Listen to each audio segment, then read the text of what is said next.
ఎన్ని క్రీమ్‌లు వాడుతున్నా, ఆన్‌లైన్‌లో ఎన్ని సీరమ్‌లు తీసుకుంటున్నా మొటిమలు తగ్గట్లేదు అనంటే అసలు మొటిమలకి కారణాలేంటి? కేవలం చర్మం పైన ప్రాబ్లమేనా?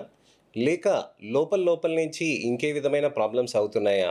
వీటన్నిటి గురించని ఇవాళ తెలుసుకుందామండి. సో, మీరు ఇది గమనించే ఉండాలి. చిన్న పిల్లల్లో ఎక్కువగా ఆయిలీగా లేనప్పుడు 10, 12 ఏళ్ళు దాటిన తర్వాత చర్మంలో ఆయిలీనెస్ అనేది పెరిగిపోతూ ఉంటుంది. అయితే ఈ ఆయిలీనెస్ పెరిగినప్పుడు ఎందుకు అవుతుందది? సెబేషియస్ గ్లాండ్ సెక్రీషన్స్ అనేటివి ఎక్కువవుతాయి.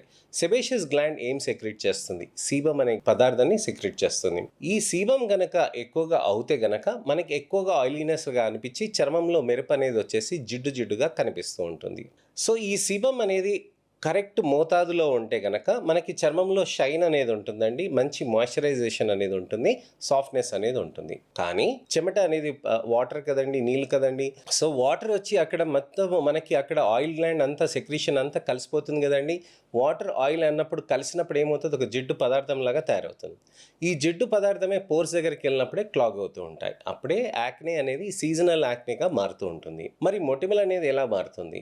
ఈ ఆయిల్ గ్లాండ్ దగ్గర ఎక్కువ ఆయిల్ సెక్రీట్ అయినప్పుడు కెరటినోసైట్స్ అని అంటాం కదండీ! మన చర్మ కణాలు ఏవైతే పోర్స్ పక్కన ఉంటాయో, ఆ ఆయిల్ గ్లాండ్ పోర్స్ బయటికొచ్చే దగ్గర ఆ చర్మ కణాలు గనక ఒకవేళ డిస్టర్బ్ అవుతే కనుక అప్పుడు ఏమవుతుందనంటే అక్కడ మొత్తం ఒక ముద్దలాగా తయారవుతాయి. అప్పుడు ఈ ఆయిల్ అనేది ఆ పోర్ నుంచి రావటానికని ఆ ముద్ద అనేది కొద్దిగా బ్లాక్ చేసేస్తుంది. అది బ్లాక్ చేసినప్పుడే కొమిడోనల్ యాక్నే లాగా మారిపోతుందనమాట.